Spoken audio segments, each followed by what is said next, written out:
In the days of early hard rock, one band stood as heavy and raw as the name they carried, Mountain. With a sound that blended in-your-face guitar riffs, blues-soaked soul, and a proto-metal edge, Mountain roared onto the scene and left an undeniable mark. Formed in 1969 by guitarist Leslie West and producer-bassist Felix Pappalardi, the band emerged as a powerful force, often compared to the likes of Cream and Hendrix, not just for their sound, but for that explosive stage presence. Their breakout hit, Mississippi Queen, became an instant hard rock anthem, with its cowbell intro and Leslie's grinding guitar defining the sound of an era. But Mountain was more than a one-hit wonder. They played Woodstock, pioneered what would later be known as heavy metal, and carved out a legacy that, while often overlooked, influenced generations of rock and metal acts. So let's kick back and take a look back at the roots of Mountain and its two founding members, Leslie West and Felix Pappalardi, their rise, their talents, the tragedy, and the music that still shakes the ground. This is the tale of those two forces. Before Mountain, there was a man with a guitar, a tone, and a voice that could level buildings. His name was Leslie West.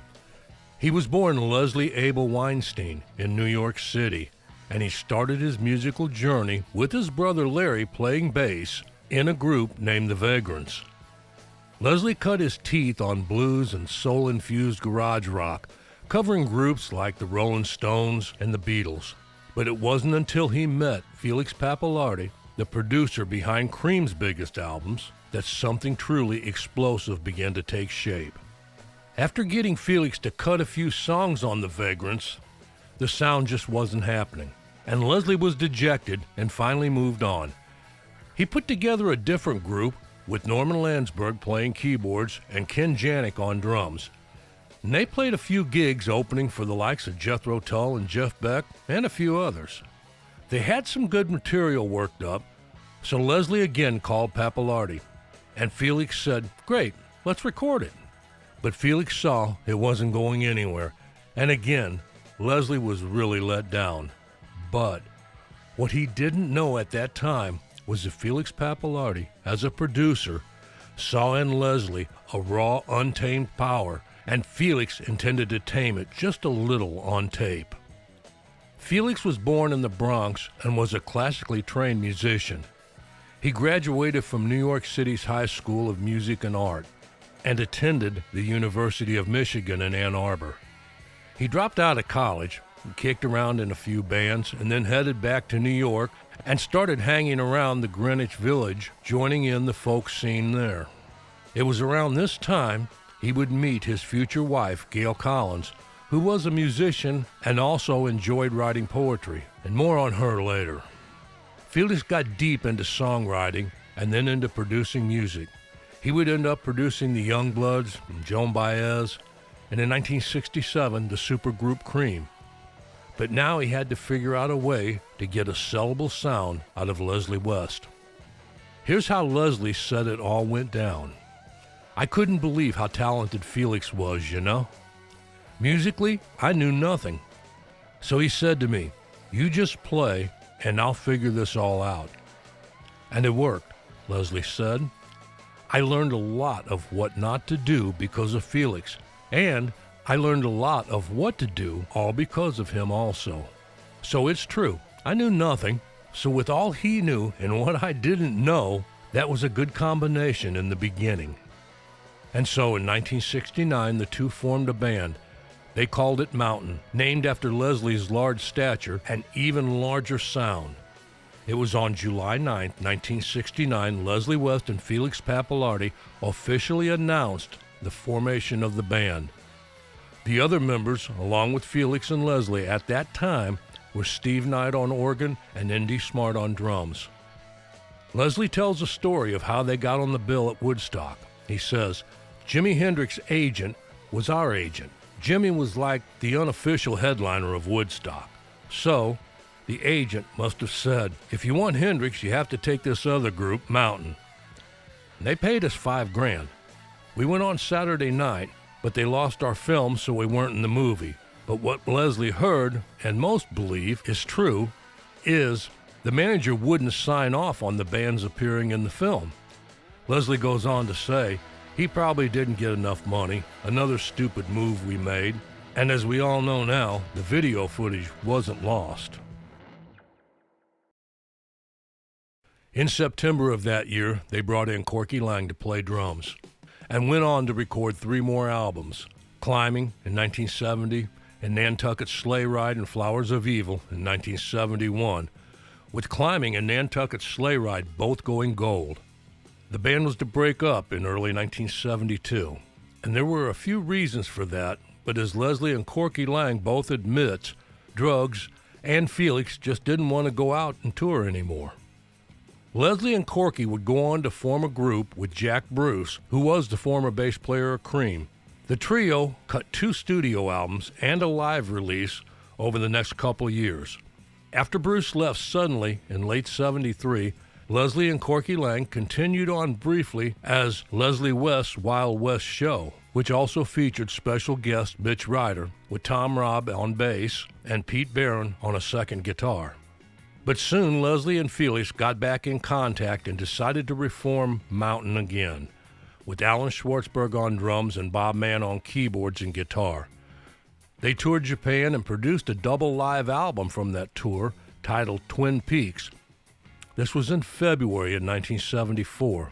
Then a few months later, Corky Laing returned and they recorded the album Avalanche in July of that same year. This would be Mountain's final album with Felix Pappalardi. The group broke up again after playing a final show at the Felt Forum in New York City on December 31st, 1974. Now, I'm sure Leslie and Felix had a working relationship that teetered back and forth on the mountain top, just like most all great bandmates do. I remember an interview where Leslie was talking about the song Mississippi Queen and said he hated the little piano pieces in there. Now, I don't hear good or bad with the piano, really. I've heard the song played with it and without it live, and either way, you really had to listen close to hear it because Leslie's guitar and vocals are what makes that song, and maybe the cowbell in the beginning. But most likely, why Leslie hated those piano riffs is, at first, Felix said he didn't like the song and threw it out. Leslie said, then later on, he put his name on it, because he stuck a little note in here and there. You know what he stuck in there? The Steve Knight's piano parts. And then he took 25% of that song. Leslie half-jokingly said, Felix is a legend in his spare time. But all in all, Leslie and Felix made a great team. Felix had the business and producing side covered. And let's not forget, Felix was a very good bass player and a great voice too. But Leslie was the musical power of that band. With his guitar and voice, he was the foundation of that group. But it was over now, or so it seemed. After the split in '74, Felix went back to producing and songwriting, and Leslie, well, he'd put out a few albums, The Great Fatsby in '75 and the Leslie West Band in '76. Both were good albums, they just didn't have very much commercial success. Some of that had to do with the labels. They didn't put much money into promoting them as they should have. Leslie was also looking for something new, and it was said he was considering possibly taking gigs with groups like the Rolling Stones and Lynyrd Skynyrd. Leslie did spend some time in the late '70s living in a house with Steve Marriott, and they were considering working on a project, although nothing ever came of it. I always wondered what that would have been like. Can you imagine those two guys on stage together? Both of them powerhouse on guitars and vocals. Those are shows we can only dream of. As the '80s rolled in, Leslie started grabbing what musicians he could here and there and started advertising himself as Mountain. Of course, Corky, and especially Felix, didn't like it. But Corky thought about it, and after him and Leslie talked, Laing decided to join with Leslie, and this left Felix on the outside looking in. There was talk that Leslie and Corky were trying to work things out, and Felix also mentioned that he was in the process of joining back up with Mountain in 1983. Whether this is true, or should I say, was this their true feelings, I guess we'll never know. Felix was murdered by his wife, Gail Collins, before things could be worked out. But it sounds to me that Leslie and Corky may have just been leading Felix along because he was really going through a whirlwind in his life at that time. Now, here's what Corky Lang had to say about it. It was very sad, and it was very predictable. There were things that went on in Felix's life that were just outrageous, and they were all drug-induced. It was obvious something really bad could happen when you have guns around, you have drugs around, and you have jealousy, and you have frustration, and you have depression, and all the things that are all that negative. Are you going to have a disaster? And that was a disaster that was bound to happen. I didn't know if he was going to kill himself in a car because he used to get really drunk. He was very, very reckless toward the end and very frustrated until he met a girl that he wanted to go live with, and the worst thing he did was to tell his wife. It was true. Felix had fallen in love with a younger woman, and rumors flew of an impending divorce. His wife, Gail Collins, shot and killed him with a bullet through the neck, with a pistol he had recently purchased for her. She claimed the death was accidental, that Felix was teaching her how to use the gun in their apartment at 6 o'clock in the morning. Nearby neighbors said that they heard arguing before the gunshots.